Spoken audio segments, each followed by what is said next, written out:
네. 예, 안녕하십니까. 페이민트 대표 김영환입니다. 발표 시작하도록 하겠습니다.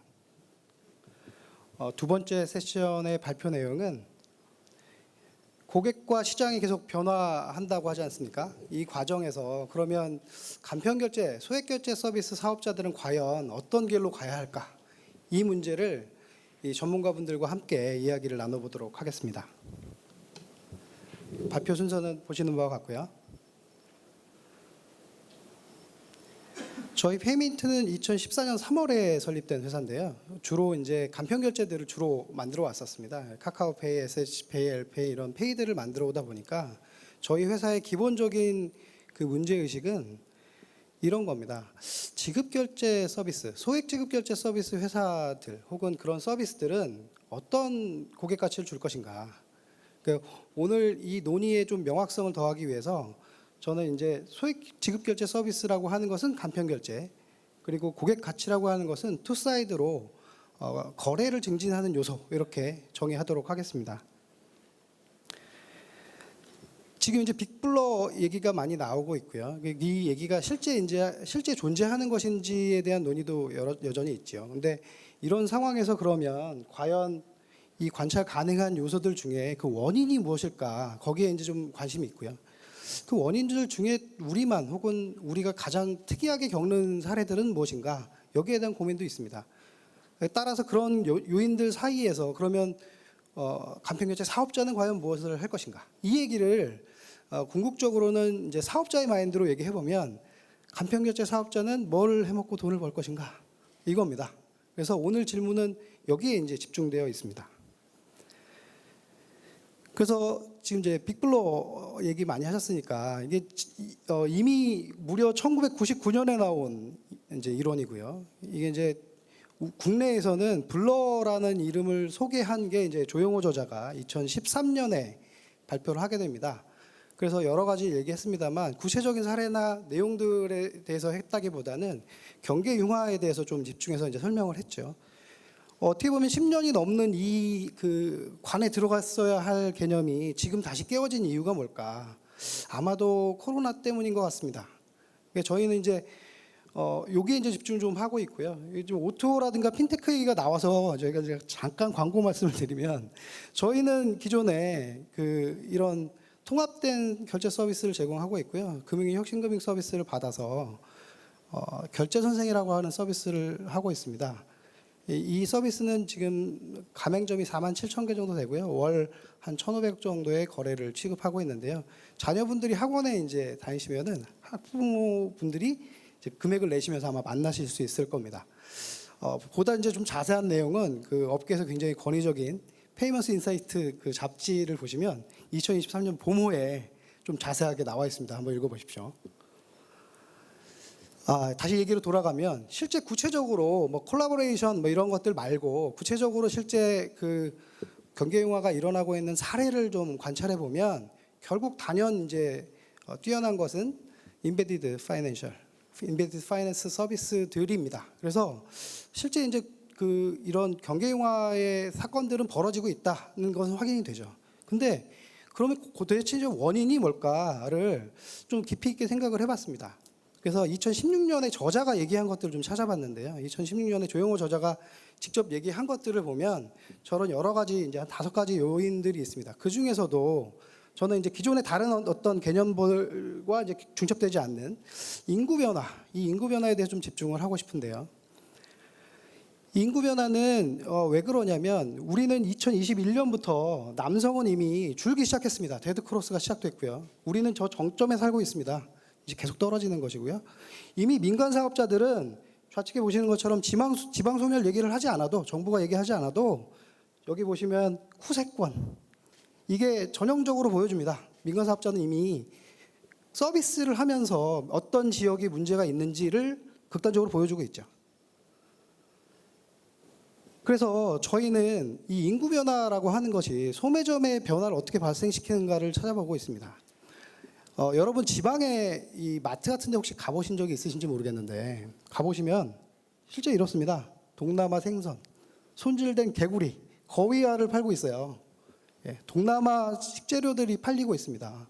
그러니까 리테일이 변화하고 있는 거죠. 인구의 변화에 따라서 대단히 많이 급격하게 변화하고 있는데 이런 것들이 과연 그러면 연구되고 있는가? 이걸 좀 찾아보면 이게 2019년 자료인데요. 2019년의 자료의 내용은 뭐냐면 소상공인들은 노령화되고 있고 경쟁력은 떨어지고 있고 경쟁은 훨씬 치열해지는데 소비력은 줄고 있다. 이게 이제 핵심입니다. 그러니까 이걸 해결하는 방법으로 어떤 것들이 필요하냐? IT 기술로 뭔가 해결할 수 있지 않을까? 이런 정도의 이제 연구가 계속 지속되고 있습니다. 그래서 저희는 이제 이 얘기를 좀 해봐야 되는데요. 이런 소매점이 인구 변화에 의해서 변화하고 이제 이렇게 다른 환경으로 전환하고 있는 상황에서 그러면 기존의 대표적인 그 소매 지급결제 서비스 회사라고 하는 간편결제 회사들은 과연 뭘 하고 있는가, 어떤 서비스를 가치를 주고 있는가 여기에 이제 집중을 해보는 거죠. 이건 이제 아주 근본적으로 뭐 잘 아시는 포멀한 표인데요. 저 앞단에 지급결제, 간편결제 회사들이 있습니다. 간편결제 회사들은 고객의 접점을 점유합니다. 그래서 이분들이 서비스하는 내용들이 어떻게 보면 기존에는 있지 않았던 시장 구조예요. 거기 앞단에 끼워져 있는 거죠. 그래서 이게 한국은행의 자료를 좀 살펴보면 대단히 좀 재미있는데요. 여기 보시면 2022년에 나온 21년 조사를 보면 내용이 뭐냐면 금융회사가 IT 회사들이 제공한 서비스에 비해서 고객들에게 더 많은 선택을 받는다는 겁니다. 고객들이 IT 회사가 제공한 서비스에 비해서 금융회사를 훨씬 더 선호하고 더 많이 쓴다라고 하는 결과예요. 근데 반면에 23년에 22년 자료를 이제 조사한 내용인데요. 이 내용을 보시면 실제로 카드 기반의 간편 결제들은 점유율이 66%. 이게 보시면 이제 계속 점유율이 늘고 있고요. 점유율은 56%에서 66%까지 늘었습니다만 더 드라마틱한 건 결제 취급액입니다. 결제 취급액은 굉장히 가파르게 올라가고 있죠.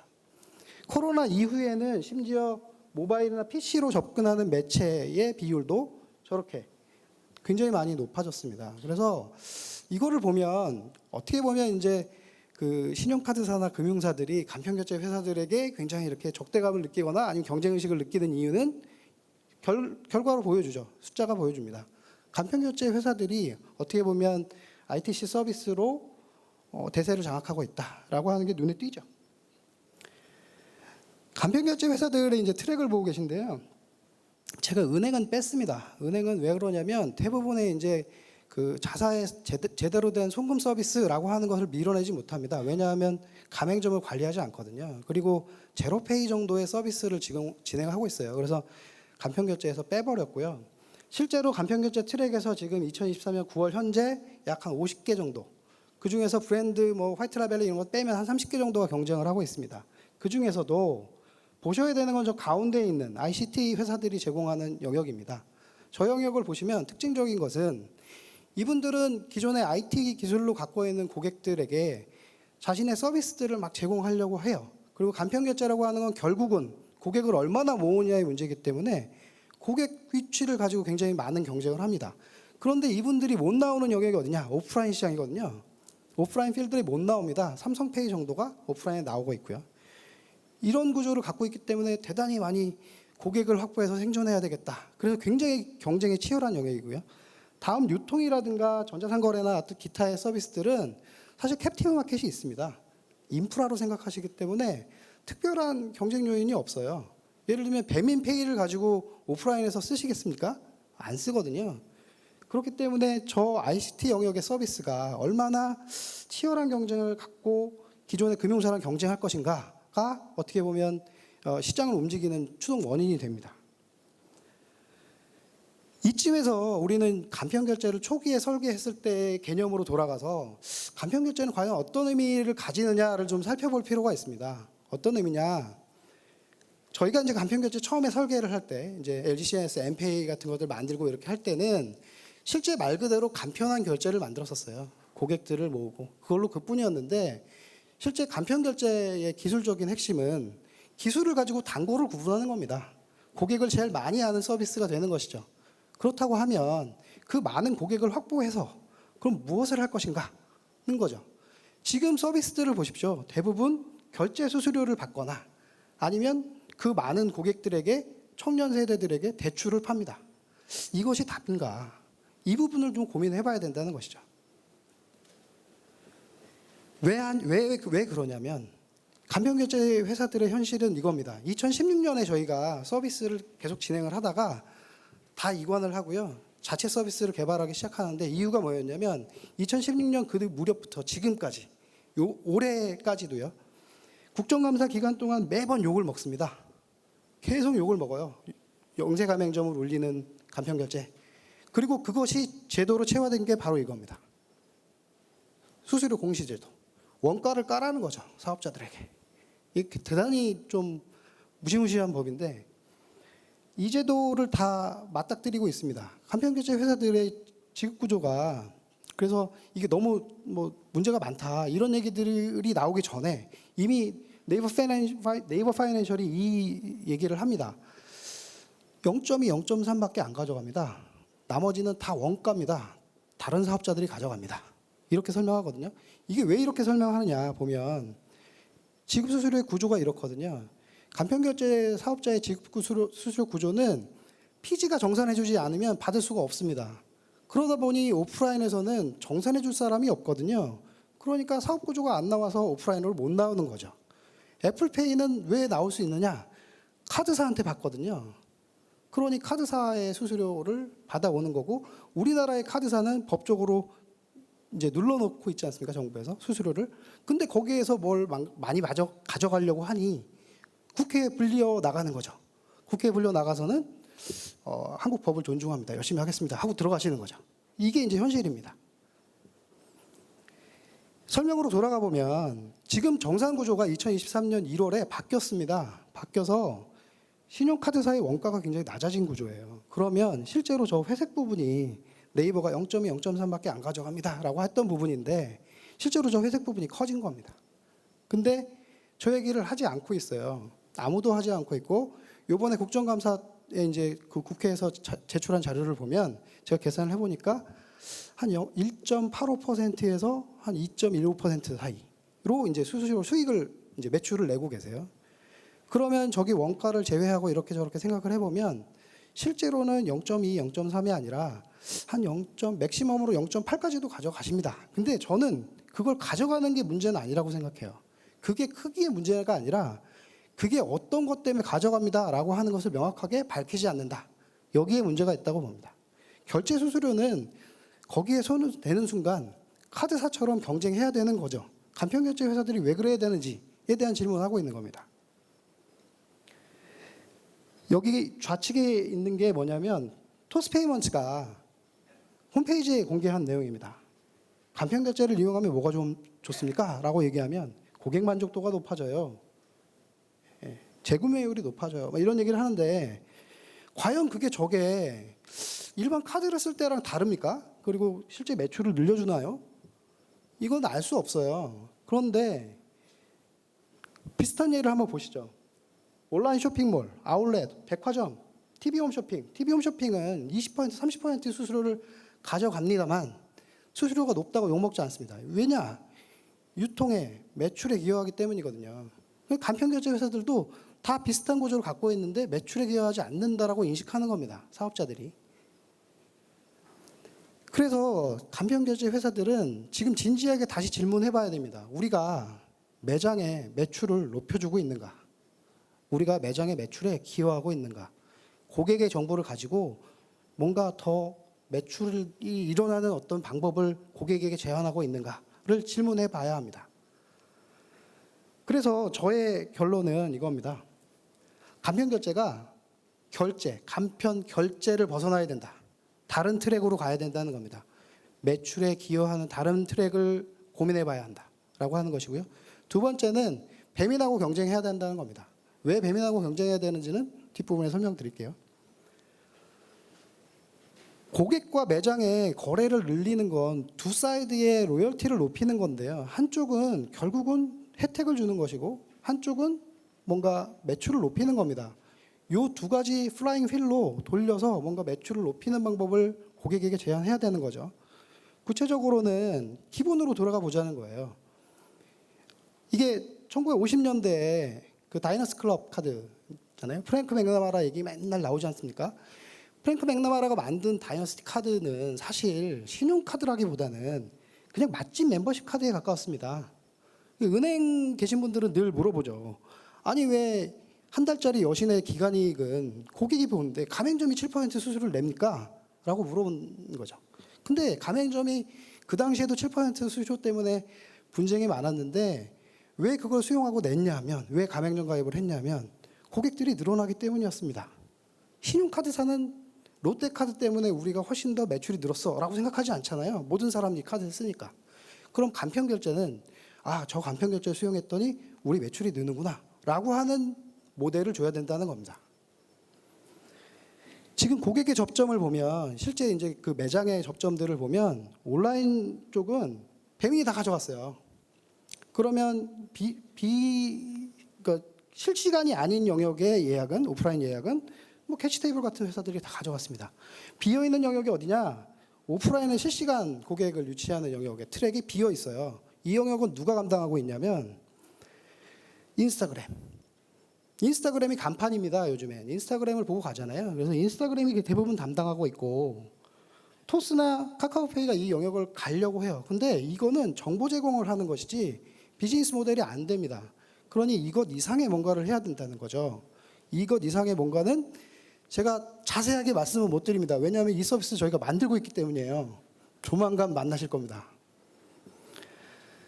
맥락에 기반한 결제를 만들지 않아요. 어떤 의미냐? 모든 카드사의 고객은 카드를 갖고 있으면서 어떤 매장에 들어갈 때 저 매장이 우리 카드를 내가 갖고 있는 신한카드를 받아줄까를 고민하십니까? 전혀 아니죠. 근데 네이버페이, 카카오페이, 토스를 쓰시는 고객은 저 매장이 토스를 받아줄까를 고민해야 합니다. 맥락상 거기가 먼저라는 거죠. 근데 그런 서비스가 있냐? 없어요. 보시면 미국의 사례를 보시면 애플페이가 1위잖아요.